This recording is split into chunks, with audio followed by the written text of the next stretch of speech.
Oui, alors Jean-Luc, il a fait une vidéo hier. Ici, on a fait une vidéo, il a fait un témoignage, il a raconté ces deux rencontres. Oui. Ça fait partie des hommes les plus âgés qu'on a comme clients, 66 ans. 66 ans, oui. Et il nous a raconté vraiment en détail sa rencontre avec Tatiana et puis sa rencontre avec l'autre. Alla de Khmelnytsky. Ouais. Oui. Jean-Luc, c'est l'homme qui s'est bien préparé pour ce voyage, pour les rendez-vous. C'est le monsieur qui est très ordonné. Organisé, ordonné, oui. Il a prévu tous les détails, toutes les nuances. Trop, non? C'est à l'excès un peu. Hein? Oui. Bon, il était dirigeant de l'orchestre. Il a tout contrôlé. Il a tout contrôlé. Il a pris l'initiative de la conversation. Et Tatiana, c'est très belle femme. C'est la blonde de grande taille. Elle était bien habillée pour le restaurant. Elle avait un look impeccable. Quand elle est entrée dans le restaurant, tout le monde a fait attention à elle. Ça veut dire que c'est une femme qui attire des regards des hommes. Et comme j'ai remarqué, elle ne manque pas de l'attention des hommes. Et 44 ans 46 ans. 46 ans. Elle a deux grandes filles adultes. Une fille a 20 ans, l'autre fille a 26 ans. Et alors, il y a eu... parce que Jean-Luc, il a demandé après à Tatiana qu'est-ce qui s'était mal passé, etc. Oui. Et il y a eu une polémique autour du choix du restaurant. Lui, il disait que c'était beaucoup trop bruyant. Est-ce que c'était vrai? Oui. Bon, concernant le restaurant, je n'étais jamais dans ce restaurant, mais on m'a conseillé beaucoup ce restaurant. Ouais. Et comme j'ai regardé les profils des gens, j'ai pensé que ça c'est une bonne place pour le rendez-vous. En plus, c'est ma copine qui est guide et qui est traductrice, qui travaille beaucoup avec des étrangers. Elle travaille avec des hommes d'affaires de la Suisse, de l'Allemagne. Elle parle allemand. De l'Autriche. Elle m'a conseillé beaucoup ce restaurant. Elle dit que ce restaurant est très réputé parmi des étrangers. En plus, le propriétaire de ce restaurant, il est très connu à Kiev. Il a une chaîne de restaurants qui sont très très populaires, vraiment populaires. Et comme il se trouve au centre de la ville, j'ai décidé d'essayer pour savoir exactement ce que c'est. Au moment de la réservation, quand j'ai téléphoné, j'ai demandé une table à part parce que j'ai expliqué qu'on va parler beaucoup. Et on m'a dit, vous voyez, c'est difficile de trouver parce que je vous dis tout de suite qu'il y aura un peu de bruit parce que c'est samedi soir, le restaurant normalement est plein. Et il y a de la musique, mais on va vous trouver, on va essayer à vous trouver une place spacieuse, voilà. Et oui, on nous a proposé au deuxième étage, c'était la table, autour de notre table, les autres tables étaient assez éloignées. Mais c'est samedi, le centre de Kiev, c'est samedi le soir, et Jean-Luc m'a dit que, attendez, en France, samedi soir, les restaurants sont pleins, tout le monde discute, il y a la musique, tout ça. Mais après, je me suis aperçue que le lendemain, j'étais au centre de la ville et je suis allée à Pusata Khata. Vous connaissez ce restaurant, c'est une sorte de la cantine ukrainienne. Même là-bas, à 10 heures du soir, il y avait beaucoup de monde, il n'y avait pas de place à part, isolée, etc. Mais bon, le lendemain, Jean-Luc est allé dans ce restaurant avec les hommes du groupe et ils ont apprécié ce restaurant. C'était très calme dans la journée, dimanche, c'était très calme, il n'y avait pas beaucoup de monde, il n'y avait pas de bruit, de la musique, etc. Et les prix étaient très très corrects. Oui, c'est très bas, oui. Ah oui, ça veut dire, ça c'est... Non, en plus, on ne savait pas les goûts de cette dame. J'ai proposé, j'ai dit ce restaurant, elle m'a dit ok, d'accord, parce que parfois il y a des femmes qui disent le nom de restaurant où ils doivent aller avec les clients. Cette femme n'a pas dit. Moi, je pense, je ne sais pas ce que vous en pensez, mais je pense qu'il faut privilégier un endroit calme. Où il n'y a pas de bruit. Oui. Parce que ça peut mettre mal à l'aise une femme par rapport à l'entourage. Je suis d'accord et maintenant, dorénavant, je serai plus... Puis alors, il y a eu l'histoire de la soupe, là. Ça, c'est drôle. Non, vous voyez, est-ce que c'est parce comme c'est avéré, après, quand Jean-Luc m'a envoyé son compte rendu et ses conseils à lui, oui. Mais c'est parce qu'elle n'a pas osé, elle a mangé juste une soupe, mais elle m'a dit elle voulait plus, mais elle n'a pas osé le demander. Non. Au début, Jean-Luc a dit choisissez ce que vous voulez, voilà le menu, allez-y, n'hésitez pas. Elle m'a dit tout de suite qu'elle ne mange pas de la viande. Ok. En plus... parce que c'est le carême? Non, oui, peut-être parce que c'est le carême où elle ne mange pas jamais, je ne sais pas. Elle n'a pas précisé, mais bon, si vous ne mangez pas, elle a choisi une soupe, une crème soupe. Et elle dit que peut-être, après, peut-être un dessert. Mais comme la discussion était très vivante, on n'a pas pensé du dessert.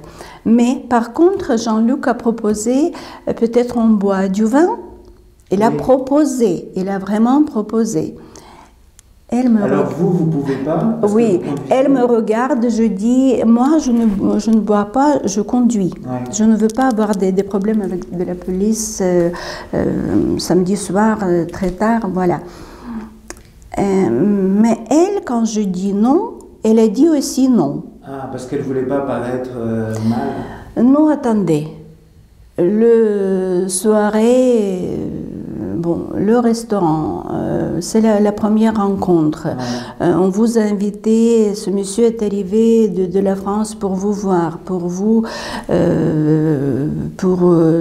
faire la connaissance. Pourquoi pas? Est-ce que dans un cas comme ça, il faudrait forcer, c'est-à-dire commander un verre de vin sans qu'elle dise non, il ne faut pas forcer. Je pense que c'est sa faute. C'est de sa faute? Oui, je pense que ça de sa faute. Parce que si j'ai dit non, j'ai expliqué pourquoi non, mais elle, pourquoi pas? Elle est venue pour le rendez-vous. Pour se relaxer un petit peu, pour avoir une bonne ambiance, pourquoi pas? Mais elle était intéressée quand même, cette femme, parce qu'elle communiquait tous les jours avec lui. Oui, tous les jours. Et ce qui me frappait beaucoup, c'est qu'elle a mis un masque et elle souriait toute la soirée. Ah, c'était un masque? Oui. Et... non, et si elle a refusé de prendre du vin, de commander du vin, Jean-Luc n'a pas osé non plus. Et après, quand on est venu dans le restaurant, Jean-Luc a proposé de choisir une place où elle veut s'asseoir. Quand vous êtes sorti du restaurant? Non, quand on est venu dans le restaurant. Okay. On est venu, voilà, on nous a montré notre table et Jean-Luc a proposé choisissez votre place. Il y avait une banquette et il y avait 2 chaises en face. Elle a choisi la banquette et Jean-Luc me dit et vous prenez la place à côté d'elle. Ouais. D'accord, comme ça. Pour eux, je trouve que ça, c'est des bonnes places. Si les gens voient les yeux l'un à l'autre, ouais. C'est facile de communiquer comme ça. Mais moi, franchement, je préfère quand les clients sont en face de moi. Moi, je peux lire, voir les réactions, même elle n'a pas le temps de s'exprimer, mais ça se voit tout de suite. Son regard, les yeux, la mimique, les gestes, oui. Je peux comprendre tout de suite. Mais comme on était à côté, j'ai vu qu'elle souriait toujours. Elle n'a pas posé de questions. Une seule question qu'elle a posée, c'était la question si elle est jaloux. Si il est jaloux. Il est jaloux, ouais. Lui. Il a dit que non, je n'ai pas jaloux, s'il n'y a pas de prétexte, s'il n'y a pas des raisons d'être jaloux, pourquoi pas, je respecte la femme, je fais confiance à cette femme, et s'il n'y a pas de prétexte, tout va bien. Et bon.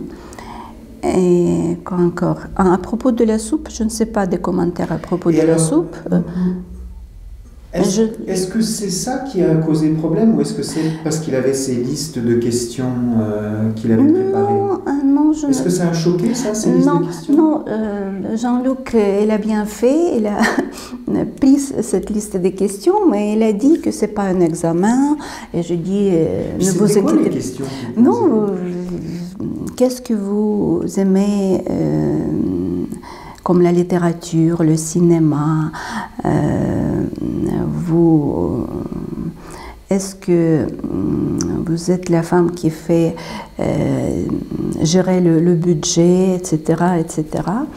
C'était des questions sur l'argent, beaucoup. Oui, sur l'argent. Est-ce que vous aimez le shopping? Et il a répondu déjà en avant sur ces questions.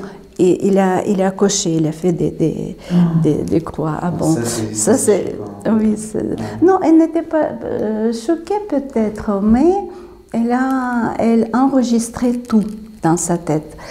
Et Jean-Luc dit que ce n'est pas un examen, ça c'est une sorte de test qu'il existe dans tous les magazines de femmes, vous voyez, dans les... Ouais. Voilà. C'est limite quand même. Oui, mais je pense que ça c'est sa faute, mais elle n'était pas choquée par ça. J'ai vu que durant toute la soirée, il y avait des hésitations. Des hésitations. Et... du côté de la femme? Oui.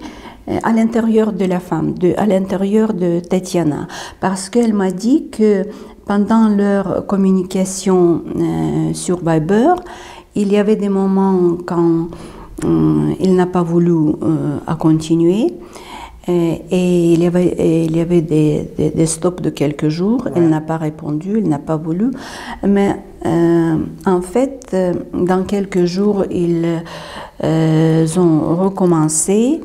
Et elle hésitait toujours. Elle hésitait toujours jusqu'au dernier moment, jusqu'à cette rencontre. Et la rencontre, ça a mis un terme à ces hésitations? Je pense que oui. Je pense que oui. Et c'est quoi, selon vous, qui a été déterminant dans cette prise de décision?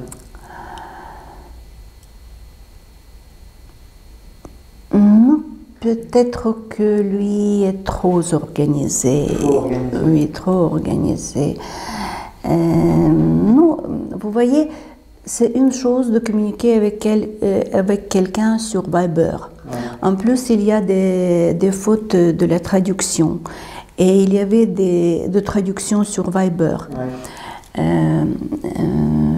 Et tu ne sens pas la personne comme tu la sens quand tu la vois. Et c'est difficile à expliquer. Il n'a pas donné des raisons. Il a dit que ce qu'il propose pour la vie future de couple, ça c'est son rêve. Parce qu'il est en retraite, il gagne une bonne retraite, il a un immobilier, il possède des maisons, de l'appartement. Il a assez pour vivre et profiter de la vie. Et voilà. Non, peut-être c'est une femme qui cherche quelque chose encore plus. Non, oui. Et elle a dit que c'est mon rêve, ce qu'il propose c'est mon rêve, mais je le vois l'ami et pas plus. Ouais, comme un ami. Comme un ami. Et alors l'autre rencontre avec cette femme de Khmelnytsky, là ils ont tout de suite parlé d'argent et ça a tout de suite fonctionné. Donc en fait c'était une femme qui lui ressemblait plus. Et oui, qui ne ressemble pas. Non, c'est ces femmes qui ne se ressemblent pas. Non, mais c'est une femme qui ressemble plus à Jean-Luc, oui. Et quand j'ai téléphoné pour fixer le rendez-vous à cette femme, j'ai pensé, oh, il est très timide parce qu'elle me dit, et qu'est-ce que je dois dire pendant le rendez-vous? Quel doit être mon comportement? Je dis que ce monsieur qui est très actif, il pose des questions. Bon, vous devez aussi poser des questions, de s'intéresser. Vous êtes enregistré à l'agence, ça veut dire vous avez un but et de rencontrer quelqu'un et pour comprendre c'est votre homme ou pas, vous devez zonder la terre, vous devez poser des questions, préciser, apprendre beaucoup de choses, ce que vous vous intéressez, ce que pour avoir une image complète, il faut mettre les puzzles, oui. Bon, elle me dit d'accord. Et quand elle est arrivée, elle n'était pas timide, pas du tout. Elle a posé beaucoup de questions et c'était vraiment les premières questions sur le budget, sur le salaire. Bon, elle a expliqué qu'elle est dentiste, elle gagne pas mal. Et acheté un appartement. Elle a acheté, oui, elle me dit, oui, hier,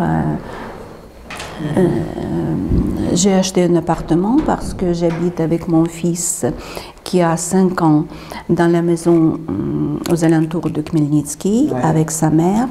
Bon, c'est une grande maison de 7 pièces, tout est bien, tout est confortable, mais l'enfant a 5 ans et dans un an, il ira à l'école et c'était mon rêve d'acheter un appartement au centre de la ville pour que le fils puisse aller à l'école facilement, puisse avoir une activité, aller aux danses, à la chante, etc.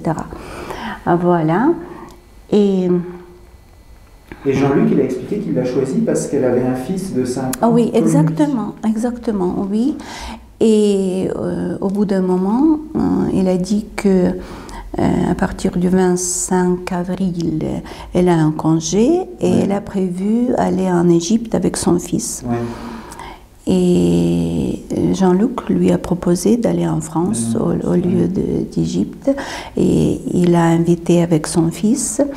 Elle dit que ça c'est une bonne idée, mais je ne veux pas aller avec mon fils la première fois, aller en France, je préfère aller toute seule parce que mon fils n'a jamais vu les autres hommes à côté de moi Et si il y a quelque chose qui ne va pas, ça veut dire je ne veux pas traumatiser mon fils. Ouais, c'est une bonne idée. C'est une bonne idée, oui, exactement. Et Jean-Luc dit, oui, Jean-Luc a accepté aussi cette idée, mais après il a dit, il me semble qu'il m'a expliqué déjà quand elle est partie, que c'est très important pour que les enfants puissent communiquer ensemble et s'entendent bien ensemble, parce qu'il m'a raconté une histoire. Il a eu un cas quand il avait rencontré une femme et sa fille a gâché toutes les relations, avait des problèmes, elle n'a pas voulu l'accepter, elle a fait des caprices, etc. Il m'a raconté aussi. Voilà. Ça veut dire que c'est très important pour que les enfants s'entendent bien, mais cette femme m'a posé beaucoup de questions sur Luc, sur sa famille, sur ses relations, ex-relations, pourquoi il a divorcé, qui était initiateur de la divorce. Et elle a posé des questions sur sa mère, comment sa mère, si sa mère est au courant et sa famille est au courant qu'il est là en Ukraine, qu'il cherche quelqu'un en Ukraine. Voilà, c'est une femme réelle, très pratique, très rationnelle. Et elle est très naturelle, vous voyez, ses émotions étaient très naturelles. Et vous pensez qu'elle est intéressée alors Oui. Ok. Bon, ben, on verra le futur. On verra le futur. Elle est beaucoup plus simple. Que la première princesse. Oui, parce que Tatiana, c'est une femme chic, charmante, une femme de luxe, de classe, si vous voulez. Voilà. Je pense que Tatiana, elle cherche une autre chose. Et encore une chose, concernant Tatiana, elle m'a dit que le soir, elle a été enregistrée à l'agence. Elle a eu la conversation avec Tatiana et le lendemain, à 7 h du matin, elle a reçu l'appel de Jean-Luc. Ça veut dire qu'il était le premier avec qui elle a commencé à communiquer. Et je pense qu'elle cherche quelque chose d'autre. Ouais, ok. Bah, merci beaucoup. Je vous en prie.